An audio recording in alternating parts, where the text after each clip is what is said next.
Ils exercent dans plusieurs domaines d'activité, à savoir vente de ciment, de vêtements, de produits cosmétiques ou encore dans la gérance des cabines téléphoniques.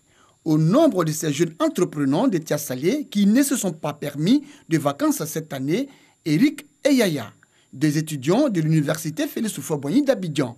L'un est gérant de cabines téléphoniques et l'autre vendeur dans un magasin de ciment. Leur objectif commun, gagner sainement de l'argent. De l'université, je me retrouve là. On ne peut pas rester là à croiser les bras, à attendre que tout nous tombe du ciel. On passe ces vacances-là en gérant des cabines pour pouvoir se prendre en charge. Lorsqu'on regarde même dans le programme même de l'école, on voit le cours d'entrepreneuriat. Ce cours, on le donne pour dire à tous les jeunes, l'État ne peut pas embaucher tout le monde. Dans cette perspective-là que moi je me suis mis au travail, chaque vacances, lorsque j'arrive, vu l'honnêteté, le bon travail que je fais, je travaille dans ce magasin pour pouvoir avoir juste un peu d'argent pour mes inscriptions à l'université de Cocody. Concernant mon salaire, je suis fier parce qu'ils me payent bien. Ici, il n'y a pas que des étudiants dans cette situation. Connaissant l'importance des vacances, Yeli est une jeune fille déscolarisée qui n'a pas bénéficié de cours en entrepreneuriat. Pourtant, dans ce désir de se prendre en charge, elle ne baisse pas les bras. Yeli propose plusieurs services dans son modeste commerce, mais prétend que les activités ne sont pas actuellement productives à cause des grandes vacances scolaires. Dans mon magasin, je propose les vêtements de femmes, les chocotos, les parfums, avec un peu de chaussures. Mais actuellement, à cause des vacances, là, il est stoppé un peu. Ma vacance, c'est un peu lent. Je fais ça pour avoir juste un peu d'argent sur mon pouvoir me défendre. Au moins, j'ai un petit truc. Je peux compter sur ça pour pouvoir assumer mes besoins. Pour ces jeunes filles et garçons de Tiasalé, les vacances scolaires ne signifient pas absolument repos total. L'oisiveté étant mère de tous les vices. À quelques semaines de la fin des vacances scolaires, la vie suit donc son cours habituel. Étudiant ou déscolarisé, il faut travailler pour s'assumer. C'est visiblement un choix. Plafond en lambeaux et troué par endroits, toiture en déconfiture, absence de latrine, insuffisance de table-banc, salle de classe mal entretenue. C'est le triste décor que présentait l'école primaire publique du village d'Adjaoui-Koubé 1 dans la commune de Port-Boué. Cela fait près de 10 ans. L'état dans lequel se trouve l'établissement était un délabrement vraiment criard. Quelquefois même quand il pleut, il est difficile aux enseignants de donner des cours. On a même oublié de suspendre des cours. Nos élèves avaient vraiment des problèmes de table-banc.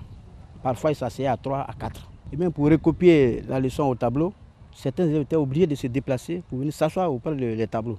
Aujourd'hui, c'est un vieux souvenir. Les enseignants de ce village pourront désormais dispenser les cours dans de meilleures conditions.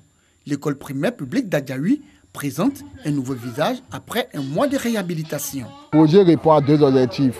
La première des choses, lutter contre les maladies infantiles dues au manque d'hygiène. Et la deuxième chose, donner de la motivation, augmenter le rendement scolaire des enfants. Nous pouvons dire que l'objectif est atteint, quand nous voyons l'engouement, quand nous voyons l'état de l'école. C'est un sentiment de joie. Aujourd'hui, ils ont réhabilité en moins d'un mois tous ces locaux de 6 classes pour nous encourager à aimer les enfants, à encourager les enfants à l'instruction, à l'éducation, à la connaissance. C'est ça qui va déterminer le développement du pays.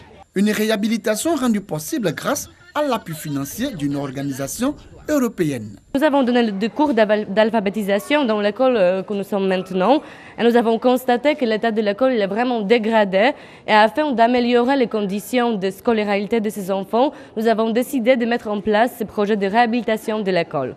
L'école primaire publique d'Adjaoui est constituée de 6 salles de classe et accueille plus de 600 élèves.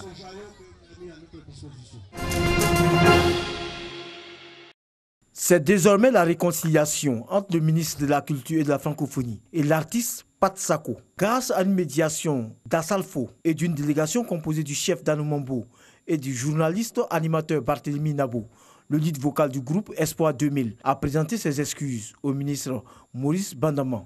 Pat Sako accusait le premier responsable en charge de la culture en Côte d'Ivoire de faire du Burida, Bureau ivoirien du droit d'auteur, sa caisse noire. Monsieur le ministre est un père pour la culture ivoirienne, pour tous les artistes. Je crois qu'on a eu un petit dérapage et quand le fils reconnaît son tort et qui vient auprès du Père pour présenter ses excuses, on ne peut pas parler d'éteindre le feu quelque part. C'est vrai que dans un cri de cœur, j'ai eu à dire certaines choses. Il y a eu des manquements, dans la forme surtout, et j'ai tenu à venir rencontrer mon père pour demander pardon. De son côté, le ministre de la Culture et de la Francophonie a accepté la main tendue de l'artiste Pat Sako. Le jeune frère a reconnu avoir été induit en erreur et avoir publié des informations qui ne sont pas fondées. Évidemment, vu la gravité de l'affaire, nous avons saisi notre homologue de la justice des droits de l'homme au fin de voir une clarification de cette affaire.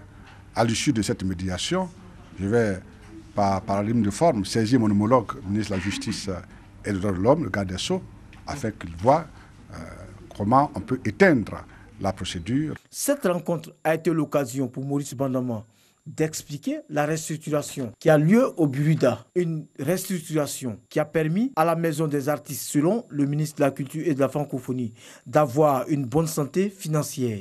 Mieux, d'être aujourd'hui la 3e société africaine des droits d'auteur à avoir une gestion efficiente après l'Afrique du Sud et l'Algérie. Ces ordures valent de l'or au Bénin. La Fondation Rubin transforme chaque semaine 6 tonnes de déchets organiques en biogaz. On demande aux ménages, aux familles, aux institutionnels de nous apporter leurs déchets, surtout du déchet organique, ce qu'on appelle le déchet solide ménager, et ils se voient rémunérés. Les déchets ne sont plus de casse-tête, ne sont plus de problèmes, mais les déchets, c'est une opportunité. Comme j'aime bien le dire, les ordures, c'est de l'ordure. Le biogaz produit est utilisé par les habitants comme combustible à la place du bois. On produit du biogaz, on produit du compost, on produit de l'effluent. Tout ça, ça fonctionne avec de l'énergie solaire. On a une distribution d'eau potable, on a de l'épisciculture. Donc c'est une vraie économie en fait qui sert la société et qui en fait prend soin de son environnement. Objectif de la Fondation, dupliquer ce centre dans 77 communes du Bénin. Plus de 41 000 enfants et adultes en Europe ont contracté la rougeole ces 6 premiers mois de 2018 et au moins 37 personnes en sont décédées. Le nombre de cas de ce premier semestre représente près du double du nombre total de cas de l'année 2017, 23 927 cas. 7 pays dépassent le seuil de 1000 infections et déplorent des décès.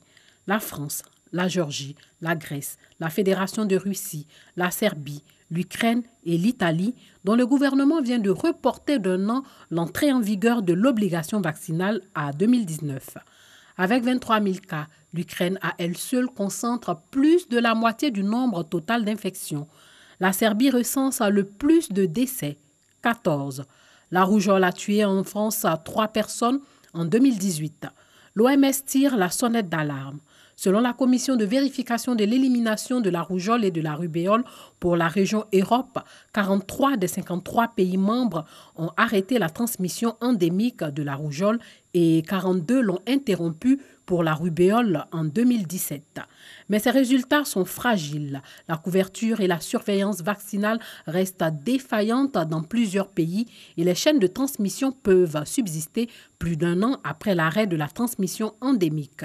Pour prévenir les épidémies de rougeole, le taux de couverture vaccinale avec 2 doses doit atteindre au moins 95%. Si la couverture des enfants éligibles de la région Europe de l'OMS est passée de 88% à 90% entre 2016 et 2017, des inégalités persistent avec des communautés dont les taux sont inférieurs à 70%. Selon le dernier bulletin de santé publique France, du 1er août, 2741 cas ont été déclarés depuis le 6 novembre 2017, date du début de l'épidémie. Le nombre de nouveaux cas hebdomadaires continue de diminuer depuis le pic épidémique d'avril, pour atteindre en juillet une moyenne de 20 cas hebdomadaires.